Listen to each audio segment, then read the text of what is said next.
වහන්සේගේ දොරටුව තුලින් ඇතුල් වී ප්‍රශංසා කරමින් සිටිමි. මෙය සවිඳුන් ලැබූ දවසයි කියමින් එහි ප්‍රීති වෙමින් මා සන්තෝෂ වෙමි. මට සන්තෝෂයි, මට සන්තෝෂයි, එහි ප්‍රීති වෙමින් මා සන්තෝෂ වෙමි. මට සන්තෝෂයි, මට සන්තෝෂයි, එහි ප්‍රීති වෙමින් මා සන්තෝෂ වෙමි.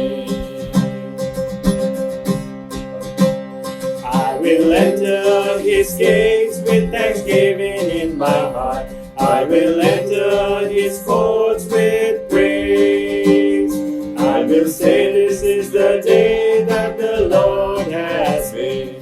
I will rejoice for he has made me glad. He has made me glad, he has made me glad. I will rejoice for he has made me glad.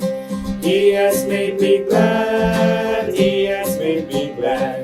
I will rejoice for he has made me glad.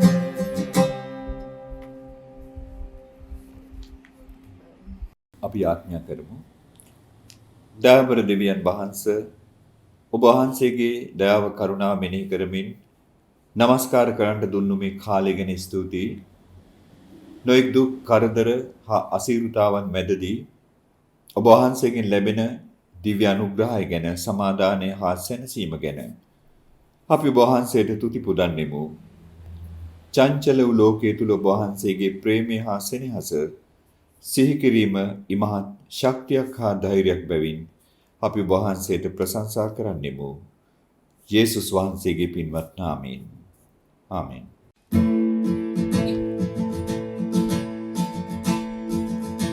ජීවිතේ රාගසන කාලට විපත් පැමිණෙතයි සිතන විට ගනින්නලත් ආසිරියකින් එක පුදුමයක් වේ ඔබට නිසැක. ආසිරියක ගනින්න මේ දකිමිදුන් දෙසිතන්න ගැන බලන්න එක බැගින් පුදුමයක් වේ ඔබ සිතට අරදර යොදිවිනේද කුරුසේ පරමණි මෙතැනේද සිහි කරන් ලතාසිරියෙක් එක දුරුවිය යඳුර නැත සැක. ආසිරියෙක් ගනින්න මේ දකිමිදුන් දෙසිතන්න ගැන බලන්න එක බැගින් පුදුමයක් වේ ඔබ සිතට තුතු කාල සම්පත්තා ගම්බීමානුන් සිහි කරන්න සමිඳුන් කීවාදන් නිල කල නොහැකි සගසිරි පොරොන්දු වුණා නොවේද එහිමි. ආසිරියෙක් ගනින්න මේ දකිමිදුන් දෙසිතන්න ගැන බලන්න එක බැගින් පුදුමයක් වේ ඔබ සිතට ඉදහසටන් කුගේ කවන්වාතින් හිමි රාජවේ කරදර නොවන් පිරිමත් කරන්නද එවයි දුතුන් සදා සැනසුම රැගෙන සාකේ. ආසිරියෙක් ගනින්න මේ දකිමිදුන් දෙසිතන්න ගැන බලන්න එක බැගින් පුදුමයක් වේ ඔබ සිතට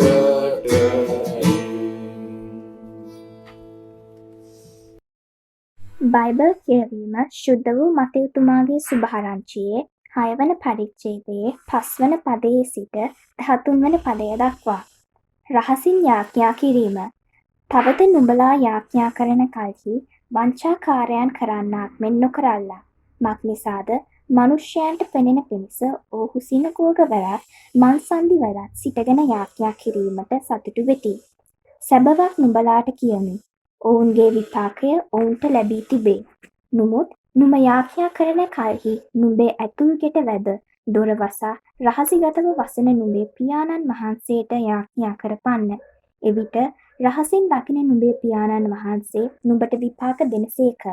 තවද යාඥා කිරීමේදී අන්‍ය ජාතීන් මෙන් නිරර්ථක වූ වචන කියාගෙන නොයල්ලා. ඔවුහු තමුන්ගේ වචන රාශිය නිසා අසනු ලබන්නෝ යයි සිතති. එබැවින් ඔවුන්ට සමාන නොවෙල්ලා. මක් නිසාද නුඹලාගේ පියාණන් වහන්සේගෙන් නුඹලා යමක් ඉල්ලන්නට පළමුවෙන් නුඹලාට වුවමනාදී කුමක්දැයි උන්වහන්සේ දන්නාසේක. එහෙයින් නුඹලා මෙසේ යාඥා කරපල්ලා. ස්වර්ගයේ වැඩ සිටින අපගේ පියාණෙනි, ඔබගේ නාමයට ගෞරව වේවා. ඔබගේ රාජ්‍යය ඒවා. ඔබගේ කැමැත්ත ස්වර්ගයෙහි මෙන් පොළොවෙහිද කරනු ලැබේවා. අපේ දවස්පතා භෝජනය අපට අද දුන මැනව. අපේ ණයකාරයන්ට අප කමා කළාක් මෙන් අපේ ණයත් අපට කමා කළ මැනව. අප පරීක්ෂාවට නොපමනුවා නපුරෙන් අප ගලවා ගනු මැනව. දෙවියන් වහන්සේගේ වචනයට ස්තුති වේවා.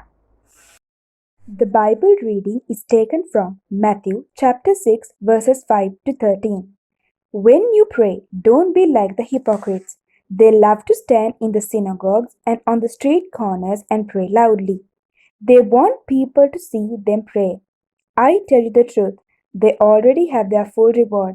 When you pray, you should go into your room and close the door. Then pray to the Father who cannot be seen.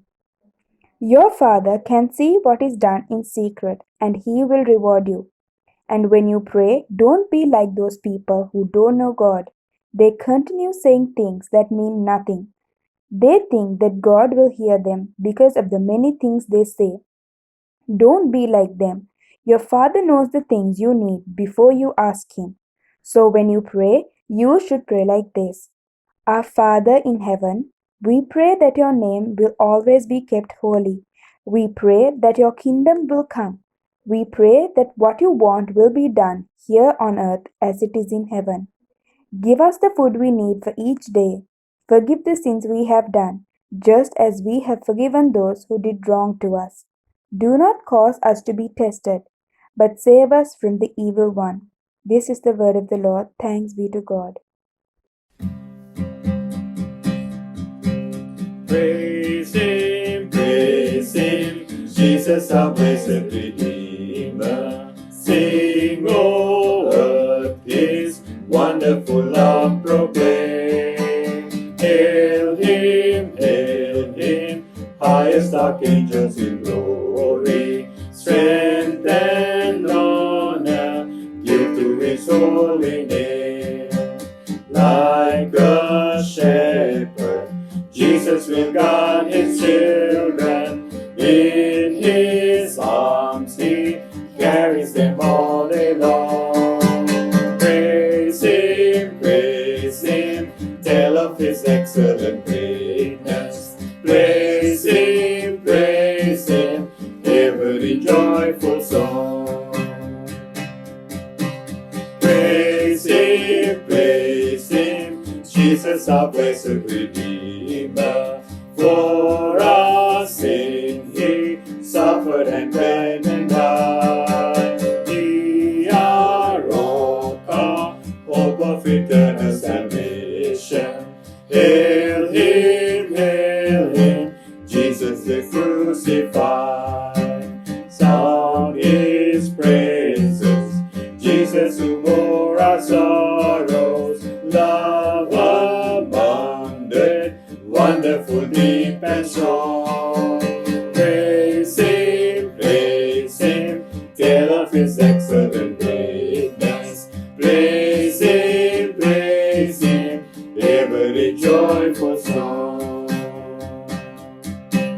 Praise Him, Jesus our blessed Redeemer. Hail with Hosanna ring. Jesus, Savior, reigneth forever and ever. Crown him, prophet and priest and king. Christ is coming, over the world victorious. Power and glory unto the Lord belong. Praise him, tell of his excellent greatness. Praise him, every joyful song. අද අපි ස්වාමින්ගේ ආඥාවේ නැත්නම් ශ්‍රාවකීන්ගේ ආඥාවේ ප්‍රථම ඉල්ලීම ගැන මෙනෙහි කරන්න බලාපොරොත්තු වෙනවා. ඒ තමයි ඔබගේ නාමයට ගෞරව වේවා කියන එක. පියාණනිකේ ආමන්ත්‍රණය කරන විට උන්වහන්සේගේ ප්‍රේමයේ ලංකම, ලෙන්ගතුකම ගැන සහතිකයක් ගේනවා. ඒ වගේම ස්වර්ගයේ සිටින කියන විට දෙවියන් වහන්සේගේ මහිමය හා තේජාන්විතකම සීගන්වනවා. ඒ නිසා අපි භූමික පියෙක් ළඟට දුවගෙන යන විදියට උන්වහන්සේ අසලට යා යුතු නැහැ. උන්වහන්සේගේ ශුද්ධකම හා මහිමාන්විතකම සිහි කරලා අපි ගෞරවනීයව උන්වහන්සේ වෙතට යා යුතුයි. Today we will meditate on the first petition of the Lord's Prayer. That is, hallowed be thy name. While the name Father over the gate of prayer assures us of loving kindness and of all tenderness, thoughtfulness and care. The words, who is in heaven, reminds us of God's glory and majesty. And friends, we should always remember His infinite greatness and holiness and should come with reverence. So that means we must approach God with a suitable sense of our unworthiness and also of His holiness. මෙම ඉල්ලීමේ වචනවල පැහැදිලි අර්ථ වටහා ගැනීමත් ඉතාම වැදගත්. ඒ සඳහන් වෙනව ඔබගේ නාමයට ගෞරව වේවා කියලා. පළමුව අපි කල්පනා කරමු උන්වහන්සේගේ නාමයේ වැදගත්කම හා අර්ථය. බයිබලීය කාලය තුල නාමය ඉතාම වැදගත් වුණා. කෙනෙකුගේ නාමය ඔහුගේ ස්වභාවය හා චරිතය හා ගතිගුණ නියෝජනය කළා. Now we turn to the definition of the meaning of the words in this petition. We'll start with the word name. In biblical times, the name stood for much more than the name by which a person is called in the modern sense. The name stood for the whole character of the person. The name of God stands for the nature and the character and the personality of God as they have been revealed to us. To hallow is to hold in reverence. So when we pray, hallowed be thy name, that means may you be given that unique reverence which your character and nature and personality demand. And friends, we know that Jesus also must be given the reverence which his lordship recommends or demands. මෙහිදී කිතුණුවන් අතින් බොහෝ විට සිදුවෙන බරපතල වරදක් තියෙනවා. ඒ තමයි දෙවිඳුන්ට ආමන්ත්‍රණය කරන විට ඊටාම නොසැලකිලිවන්තව ගෞරවයෙන් තොරව සැහැල්ලුවෙන් ඒටු කිරීම. දේව ගරුබිය පෙරදරි කරගෙනයි අපි පියාණන්යයි ආමන්ත්‍රණය කළ යුත්තේ. දෙවිඳුන් හා මනුෂ්‍ය අතර සම්බන්ධකම පියාණනි අබ්බා කියන වචන තුල ස්ථාපිත කරනකොට එතනට යම්කිසි හුරු පුරුදුකමක් සාමාන්‍ය ස්වභාවයක් ආරූඪ වෙන්න පටන් ගන්නවා. නැත්නම් එහෙම වෙන්න පුළුවන්. ගෞරවයෙන් තොරව දෙවියන් වහන්සේ සිහි කිරීම තරම් යහපත් ව්‍යායාමයක් නොවේ. කිතුණු නමස්කාරයේ යාඥාව කිතුණු කම පවා සෝදාපාලු වී ඇත්තේ නිසයි. අද කාලය තුල දෙවිඳුන්ගේ ප්‍රියකම නැත්නම් පීතෘභාවය එක්තරා හැඟීම් මාත්‍රයක් බවට පත්වෙච්ච අනතුරට ලක් වෙලා. නමුත් යුදෙව්වන් කවදාවත් ඒ අනතුරට වැටුනේ නැහැ. Christian people sometimes grow very careless in speaking to God in prayer. When they worship and pray, they utter God's name very lightly, as if it were the name of some familiar friend. In the Lord's Prayer, we pray not only to our Father, but to the Father who is in heaven. And dear friends, we have to understand that He is the God who is supremely holy and belongs to a different sphere of life and being. බොහෝ වෙලාවට දෙවිඳුන්ට ගෞරව කිරීම පිළිබඳව විවිධ අදහස් සහ පරිවර්තන කිතුණුවන් ළඟ තියෙනවා. සමහරව හිතනවා විශ්වාස කරනවා දෙවිඳුන්ට අගෞරව නොවන ලෙස ජීවත් වෙමින් උන්වහන්සේගේ නම ගෞරවණීයව භාවිතා කිරීම පමණක් සෑහේ කියලා. නපුරින් වැළකී සිටීම පමණක් දේව ගෞරවයට තුරු දෙන කරුණක් නොවේ. ඒක එක්තරා විදියක ඍණාත්මක අදහසක් පමණයි. ඒ වගේම තවත් අය හිතනවා වචන වලින් පමණක් දෙවිඳුන්ට ගෞරව වේවා මහිමේ වේවා කීවාම සෑහේය කියලා. යාඥා තුල නමස්කාර තුල විතරක් වචන වලින් ප්‍රශංසා කිරීම පමණක් සෑහේයයි සිටීම ඊටාම පටු අදහසක්. Sometimes Christians believe that God's name should never be profane, but always named with reverence. It's a narrow interpretation. Then others believe that God must be praised and glorified in words, only in prayers and praises, in the acts of worship, and that is also a narrow interpretation. ඊළඟට මිත්‍රවරුනි දෙවිඳුන්ට ගෞරව දීම පිළිබඳව ඉතාම වැදගත් සරු ප්‍රායෝගික අදහසක් තියෙනවා. දේව ගෞරවය සිත් තුළ ඇතිවිය යුතු බව, ඒ වගේම අපේ ජීවිතේ බාහිර ක්‍රියාකාරකම් තුළ, පැවැත්ම තුළ, කතාබහ තුළ දේව ගෞරවය ප්‍රකාශ විය යුතු බව සරලව කීවොත් කිතුණුවා තමාගේ එදිනදා ජීවිතය තුළ දේව ගෞරවය ප්‍රකාශ කළ යුතුයි. අපි දෙවියන් වහන්සේට පුදන ගෞරවය වචනවලට, නමස්කාරයට, ප්‍රශංසාවට, යදුමට විතරක් සීමා වූවක් නොවේ. දේව ගෞරවය අපේ ජීවිතයේ හැම මොහොතකම ජීවත් විය යුතු, ප්‍රකාශ විය යුතු දෙයක්. ඒ වගේම සභාව තුළ, සමාජය තුළත් මේ විදියට ඒ දේ සිද්ධ වෙන්නට අවශ්‍යයි. People interpret it to mean that God must be reverenced in the heart. Our outward walk, conduct and conversation should show this inward reverence. That means we must reverence and hallow the name of God in the action of everyday life. The prayer cannot possibly mean that God's name should become holy from not being holy. It is obviously impossible that we should wish for God that He should be hallowed in our prayer.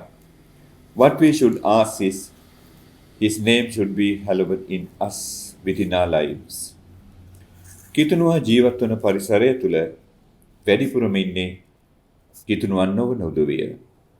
ඔවුන්ට සාක්ෂියක් විය යුත්තේ අපේ ජීවිතය මිසක් වචන නොවේ.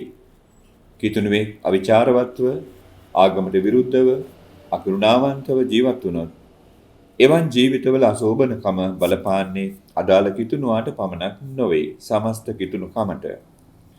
මේ ඇදුමේ සැබෑ අර්ථය වන්නේ ඔබගේ නාමය මා තුළ ගෞරවයට පත් වේවා. අපගේ යහපත් ක්‍රියා මිනිසුන් දකින විට ස්වර්ගයේ සිටින පියාණන්ට මහිමය ගෙනෙත්වා යන්නයි. And also friends, we know that the prayer really means, let the name of God be hallowed in me, so that men may see our good works and glorify our Father who is in heaven. May God bless you. අපි ආඥා කරමු. ආදරණීය දෙවි සමිඳුනි, අපගේ සියලු කරදර හා වේදනා උසුලන දෙවි සමිඳුනි, වසංගත උදුරු නිසා දුකටපත් සියලු සෙනග ගැන අපි යටහත් ලෙස ආඥා කරන්නෙමු. මුළු ලෝකේ පුරාමින් පීඩාවටපත් දුකටපත් සියලු දෙනා ඔබ වහන්සේගේ බලවත් දෑතට බාර කරන්නෙමු. ස්වාමීනි, ඔවුන් සුවපත් කළ මැනව. නිසි ප්‍රතිකාර සොයා ගැනීමට අවශ්‍ය ප්‍රඥාව ඒ සඳහා වේසන උදවියට ගෙන දුන මැනව. ඒ තුලින් පැන නැගුණ ආර්ථික දුෂ්කරතා මැද පීඩා විඳින උදවිය දෙස ඉතා කරුණාවෙන් බැලුව මැනව. එලෙසම අපේ රටේ නායකයින්, හෙදහෙදියන්, වෛද්‍යවරු, හමුදාව හා පොලිසිය මෙම උදුර වෙනුවෙන් කරන උදාර උතුම් මෙහෙවර ගැන ස්තුතිවන්ත වෙමු. ඔවුන් සියලු දෙනා ඔබ වහන්සේගේ බලවත් හස්තයට බාර කරන අතර ඔවුන්ට ආශිර්වාද කළ මැනව. මෙවන් දුෂ්කර අසීරු වේලාවක තම ආත්මාර්ථකාමී කුරුළු අභිලාෂ වෙනුවෙන් සමාජයේ කලබන්ට පෙළ ගැසී ඇති මිනිසුන් ගැන යාඥා කරන අතර ඔවුන්ට සැබෑ දැක්මක් හා මඟ පෙන්වීමක් දුන මැනව. අපි හැම දෙනාම ඔබ වහන්සේගේ සුරක්ෂිත දෑතට බාර වන්නේ ක්‍රිස්තුස් වහන්සේගේ අනගිනාමය නිසාය. ආමෙන්. පියානෝය පුත්‍රයානෝය ශුද්ධාත්මයානෝ යන ත්‍රිඑක දෙවිඳුන්ගේ ආශිර්වාදය අනුග්‍රහය ප්‍රීතිය හා සමාදානය ඔබ හැම දෙනා සමගත් මුළු ලෝකයා සමගත් දැනුත් මතු සදාකල්හි පවතින සේක්වා. ආමෙන්.